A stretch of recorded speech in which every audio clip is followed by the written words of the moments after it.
Hello everyone, welcome to Maluka IAS. In this particular video series, we would be taking the MCQs. So we would be taking the previous year MCQs related to the economy, because practicing MCQ is the most important thing and which could lead you to the ladder of success. So first question is, consider the following statements. First, capital adequacy ratio is the amount that banks have to maintain in the form of their own funds to offset any loss that banks incur if the account holders fail to repay the dues. First, we need to understand what is the meaning of CAR, the capital adequacy ratio. The capital adequacy ratio, as the name suggests, a capital which is adequate. Name को simplify करते हैं, उससे पहले हमें ये जानना होगा कि कैपिटल एडिक्वेसी रेशियो आया कहाँ से, ये कॉन्सेप्ट क्या है और किस तरीके से, बिकॉज हम किसी भी टॉपिक को कॉम्प्रिहेंसिवली कवर करवाने का ट्राई कर रहे हैं. Capital adequacy ratio, basal norms, आप सभी ने इसका नेम सुना होगा. Basal norm is nothing but basal is a place in Switzerland, और वहाँ पर जो भी सेंट्रल बैंक्स हैं, इंडिया का सेंट्रल बैंक कौन है? Reserve bank of India. Yes, so reserve bank of India जो है, वैसे ही अदर कंट्रीज़ के भी सेंट्रल बैंक होंगे. तो वो सेंट्रल बैंक जो है उनका मीटिंग हुआ कहाँ पर? बेज़ल इन स्विट्जरलैंड, और वहाँ से जो है हाई ऑफिशियल्स की तरफ से कुछ नॉर्म्स निकल कर आए. जो नॉर्म्स निकल कर आए, अभी तक जो है 3 कमेटीज़ बिठाई जा चुकी हैं, जिसमें उन्होंने बोला है कि अगर बैंक किसी भी इकोनॉमी को अपना बैंकिंग सिस्टम इंटैक्ट रखना है, if they want to keep their banking system intact, तो बैंकों के लिए, जो भी बैंक्स हैं, उनको एक तरीके से मेजर्स जो हैं उनको फॉलो करना पड़ेगा. मीन्स कि किन प्रिंसिपल के बेसिस पर उन्हें अपना जो है कैपिटल बोरो करना है, लैंड करना है, वो प्रिंसिपल को उन्हें फॉलो करना चाहिए. सो उसके बेसिस पर उन्होंने बोला कि ये कैपिटल एडिक्वेसी रेशियो इस तरीके से होनी चाहिए. सपोज कीजिए एक बैंक के पास डिपॉजिट्स की फॉर्म में 100 करोड़ रुपीस जो हैं आए हैं डिपॉजिट की फॉर्म में. सो बैंक का बिजनेस क्या है? डिपॉजिट आ रहे हैं और बैंक जो है लोन या एडवांसेस प्रोवाइड कर रहा है. कैपिटल एडिक्वेसी रेशियो में जो बेज़ल नॉर्म के थ्रू जो रेट्स जो हैं वो डिसाइड किए गए हैं, वो बोला गया है कि ये जो है बेज़ल नॉर्म के थ्रू 8% जो है, जो भी आपकी कैपिटल है, जो भी आपके पास फंड है, उसका आपके पास होना चाहिए. इंडिया में ये डिसाइड की जाती है आरबीआई के थ्रू, बट हमें चलना है बेज़ल नॉर्म्स के साथ. तो इंडिया में बोला गया है 8% according to Basel norm, 1% more, that means 9% capital adequacy ratio होनी चाहिए. If your risk weighted assets, if you have risk weighted assets, so capital adequacy ratio आपके उस रिस्क वेटेड एसेट्स का 9% होना चाहिए. अब मान लीजिए आपके पास जो है ये 100 करोड़ जो है वो डिपॉजिट्स की फॉर्म में आया है, और आपने ये 100 करोड़ जो है एसेट को आगे लैंड करना है. इस 100 करोड़ एसेट में ये देखा जाएगा कि आपकी रिस्क वेटेड एसेट्स कौन सी हैं. रिस्क वेटेड एसेट्स वो एसेट्स होंगी जिनके ऊपर किसी भी तरीके का रिस्क है. रिस्क मार्केट रिस्क हो सकता है, ऑपरेशनल रिस्क हो सकता है. तो अगर वो रिस्क आपके एसेट्स पर लाई करता है, तो आपको अपने पास एज अ बफर एक पर्टिकुलर अमाउंट रखनी पड़ेगी. वो पर्टिकुलर अमाउंट का रेशियो कौन प्रोवाइड करवाता है? आरबीआई, और वो बैंक्स को फॉलो करना पड़ता है. अब ये स्टेटमेंट पर आ जाते हैं. Capital adequacy ratio is the amount that banks have to maintain. Yes, banks have to maintain in the form of their own fund.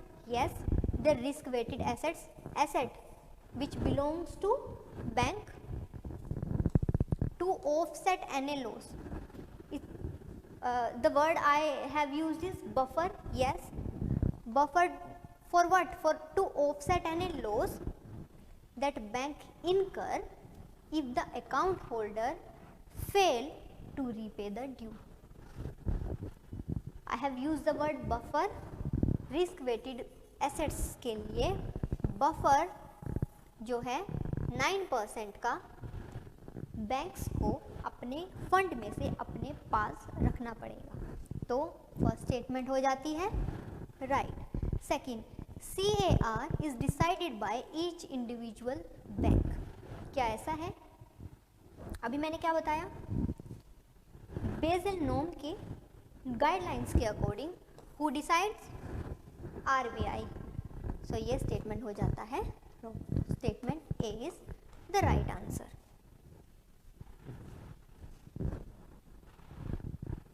So statement A is the right answer. यहाँ पर आपको provide किया गया है explanation. Next, which one of the following links all the ATMs in India? ATMs को India में कौन link करता है? सबसे पहले हमारा वही प्रिंसिपल एलिमिनेशन। सबसे पहले सबसे इजी वाले को पकड़ते हैं, रिजर्व बैंक ऑफ इंडिया। खुद से बताइए, रिजर्व बैंक ऑफ इंडिया क्या उसका ये काम है कि वो ATMs को लिंक करेगा? रिजर्व बैंक ऑफ इंडिया सबसे सेंट्रल बैंक है, banker of the bank. Main इनका वर्क होता है इन्फ्लेशन को कंट्रोल करना। अब जो RBI है वो मेन जो उनका फोकस पॉइंट है वो रखेंगे वो किस पर? सुपरविजन पर। अब जो RBI अपना काम आगे डेलीगेट करते हैं उनको RBI सुपरवाइज करते हैं। क्यों? क्योंकि RBI का काम है to regulate the banking system of our economy. When the RBI is regulating the banking system, that means who comes under the regulation of RBI? All the banks, all the financial institutes, right? If this is so, then why RBI will do this work? Why RBI will do this work? RBI is the head. What RBI will do? RBI अपने under institute form कर देंगे और institutes को payment system regulation का work delegate कर देंगे। जब RBI ये पेमेंट सिस्टम के वर्क को डेलीगेट कर रहा है, इट मीन्स, देखिए इसका मतलब क्या होगा? RBI काम करने के लिए किसी और को बोल रहा है तो RBI क्या करेगा? RBI सुपरवाइज करेगा ना। दैट मीन्स ATM को लिंक तो RBI नहीं करेगा। तो स्टेटमेंट डी हो जाता है रॉन्ग। नेक्स्ट, बी को पकड़ते हैं, नेशनल सिक्योरिटी डिपॉजिटरी लिमिटेड। मुझे बताइए, securities means share and debenture. अब शेयर एंड डिबेंचर में ATM कहाँ से आया? क्या कोई लिंक बन रहा है? क्या कोई लिंक बन रहा है? नहीं। तो ये हो जाता है रॉन्ग। जब ये रॉन्ग हो जाता है तो हम इस ऑप्शन को भी एलिमिनेट करते हैं। अब दो डिफ़िकल्ट ऑप्शंस बच जाते हैं। अब यहाँ पर काम आएगा नॉलेज का, रिवीजन का, इंफॉर्मेशन का। कितना आपने इंफॉर्मेशन लिया है, कितना आपने उसको प्रोसेस किया है, रिवाइज किया है, उसको अपनी नॉलेज में ट्रांसफ़र किया है। तो reserve bank of India and Indian banking association, इन्होंने मिलकर बनाया है NPCI को, national payment corporation of India, through the national payment and corporation act 2007। What is the nature of working of NPCI? The working function of the NPCI is to regulate the payment system of our country. To regulate the payment system of our country. So, ATM, मुझे बताइए ATM क्या कर रहे हैं? ATM, they are the part of facilitation of payment system. They are the part of the facilitation of payment system ना। So हमारा answer आ जाता है national payment corporation of India.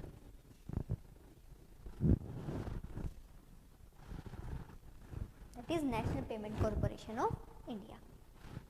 यहाँ पे आपको एक्सप्लेनेशन प्रोवाइड किया है। नेक्स्ट आ जाते हैं हम अपने नेक्स्ट क्वेश्चन पर, मेरे साथ पढ़िए। The fiscal responsibility and the budget management FRBM review committee report, they has recommended a debt to GDP ratio of 60% for the general combined government by 2023, comprising 40% for the central government, 20% for state government.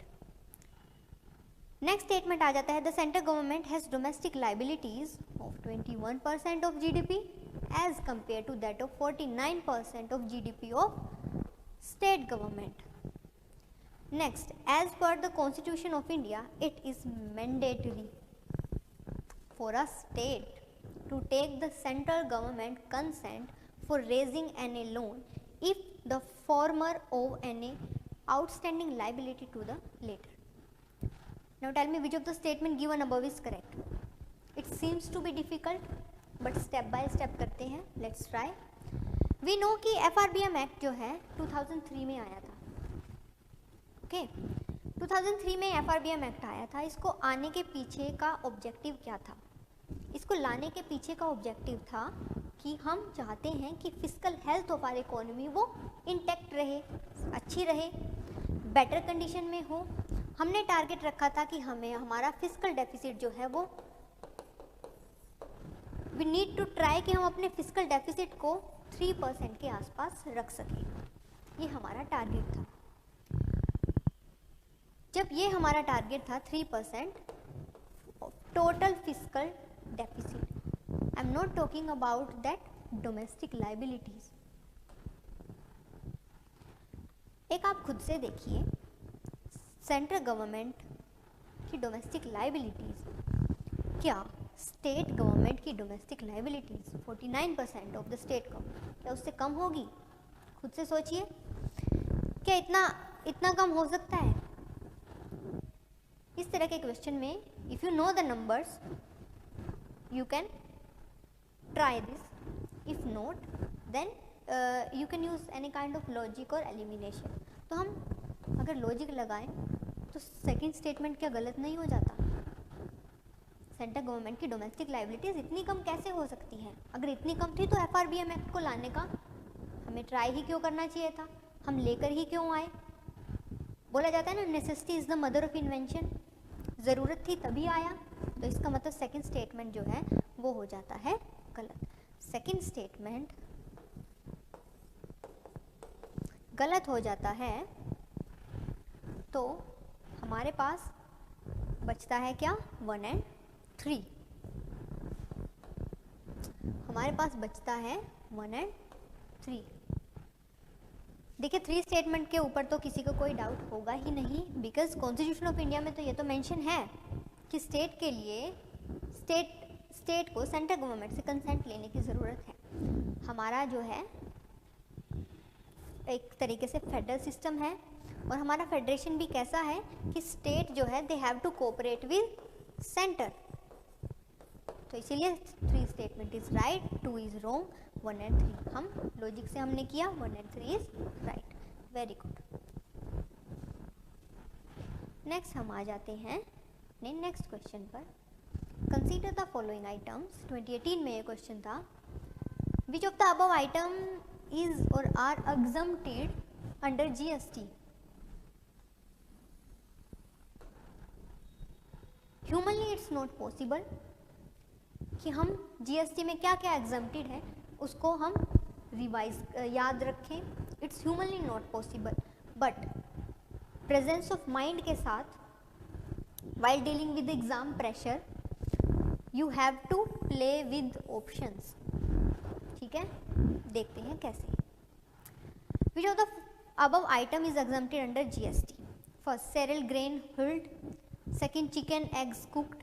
Third, fish processed and canned. Newspaper containing advertising material. अब हम में से सभी को पता था जब GST आया, so न्यूज़पेपर में अगर कोई एडवर्टीजमेंट के लिए डील कर रहा है तो उस डीलिंग पर तो जीएसटी लगेगा। बट जब वो न्यूज़पेपर, कंफ्यूज करने के लिए यहाँ ये वर्ड दिया है, इट्स कंटेनिंग, बट वो न्यूज़पेपर जब वो पब्लिक के पास आ रहा है तो इसका मतलब क्या है, पब्लिक के पास न्यूज़पेपर में जीएसटी चार्ज नहीं की जा रही। यहाँ पर एडवर्टाइजिंग मटेरियल, जो एडवर्टाइजिंग कंपनी है उनके और न्यूज़पेपर के बीच की डीलिंग की बात नहीं की गई है। यहाँ पर सिर्फ वर्ड क्या यूज़ किया है, newspaper containing the advertising material, it's just containing that material. वो मटेरियल वो कंटेन कर रहे हैं, बट पब्लिक के पास जब वो आ रहा है, पब्लिक को उस पर जीएसटी नहीं देनी पड़ रही। इसका मतलब जो फोर्थ है, इन्होंने क्या पूछा है, exempted. If they are asking exempted then fourth is exempted. तो एलिमिनेशन से हम यहाँ तो पहुँचे कि हमारा आंसर या तो सी होगा या तो डी होगा। 1, 2 and 4 कॉमन है, हमारे लिए बचता है third. Let's check the third. Fish processed and canned. Processed that means food processing industry, and we know food processing की स्टेज पर जीएसटी लगाया जाएगा। सिर्फ प्रोसेस्ड वर्ड के साथ हमने ये लिया है कि फिश को प्रोसेस किया जा रहा है, that means food processing industry में उसको प्रोसेस किया जा रहा है। जब उसे प्रोसेस किया जा रहा है तो वो एक स्टेज पर प्रोसेस हो रही है, दैट मीन्स उसमें वैल्यू एडिशन हो रहा है। उस वैल्यू एडिशन में बेसिकली क्या हो रहा है, उस वैल्यू एडिशन में वैल्यू इन्हेंस हो रही है और इन्हेंस्ड वैल्यू या वैल्यू एडिशन पर जीएसटी लगाया जाता है। दैट मीन्स थर्ड एग्जम्प्टेड नहीं होगा। If third is not exempted then our answer will be C, 1, 2 and 4. Let's check, yes it's 1, 2 and 4। इसका इसके बाद एक्सप्लेनेशन दिया है। नेक्स्ट हम आ जाते हैं अपने नेक्स्ट क्वेश्चन पर। Consider the following statement, human capital formation as a concept is better explained in terms of a process which enables. First you need to know what is human capital. As a human, if in our economy, if you are contributing somehow, if as a human you are contributing somehow, then you would be considered as human capital. As there is a concept like demographic dividend. If as a youth you are contributing to the economic growth of our economy, that means you are a part of demographic dividend. If you are not contributing, you are indulged in other activities like illegal activities, and then you will be considered as demographic disaster. In this sense, human capital formation, that means if a human contributing in economy,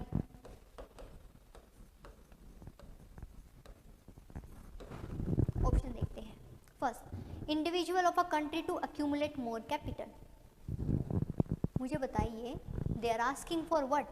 they are asking for something which is positive, human capital formation.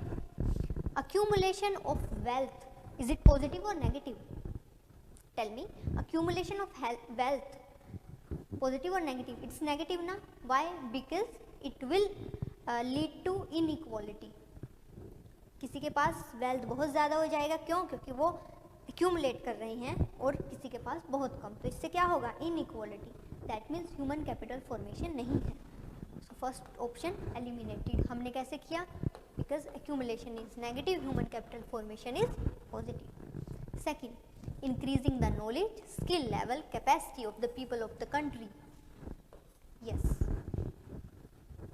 if the knowledge is increasing, the skill level is increasing, that means that human will contribute to the economy efficiently. That means 2. D won't be there. 1 नहीं होगा तो ए भी नहीं होगा. Next, accumulation of tangible wealth. Tangible wealth, that means accumulation of physical things, land हो गया, और like land, building, car, laptop, इस तरह की फिजिकल एक्सेसरीज टेंजिबल है. Tangible is something which can be touch and see, that means physical wealth. Accumulation कैसा हो गया, नेगेटिव, दैट मीन्स 3 भी नहीं होगा, 3 तो है ही नहीं था. Next, accumulation of intangible wealth. intangible wealth क्या हो सकती है, जिसे आप you cannot touch, you cannot see, but you can feel. Tell me, your skills, the skills you possessed, वो आपकी intangible wealth है या नहीं? And if you have that intangible wealth, if you have that kind of accumulation of skills in your brain, तो आप contribute करोगे या नहीं करोगे? Obviously you will contribute to the economy. Why? क्योंकि आपने इतना सारा स्किल पोजेस किया है. वो इतने सारे स्किल को पोजेस करने के बाद you are going to use that ना. वाई? क्योंकि आपका मेंटल लेवल वो वहाँ पहुँच जाएगा, तो you will contribute to the economy. ऐसे ही इंटेंजिबल वेल्थ में बेसिकली क्या लिया जाता है, इसमें लिया जाता है इंटेलेक्चुअल प्रॉपर्टी राइट्स को, पेटेंट्स को. Tell me, intellectual property rights and patent, they both are related with innovation. And tell me, innovation is a positive word. Why? Because innovation will lead to growth. Now tell me, with your skills, with your knowledge, you have innovated so many techniques, and those techniques are patented by you. That means you have intangible wealth with yourself. वो जो intangible wealth जो है आपने accumulate की है, so ये तो obvious है कि वो आप intangible उस patent को you are going to use, क्योंकि जब use करोगे तभी economy grow करेगी. So that means accumulation of intangible wealth is a positive word that will lead to human capital formation. So our answer will be C, 2 and 4. Let's check. Yes, it's 2 and 4 because this and this will lead to human capital formation. Okay. So for today our session is completed. Thank you for your time.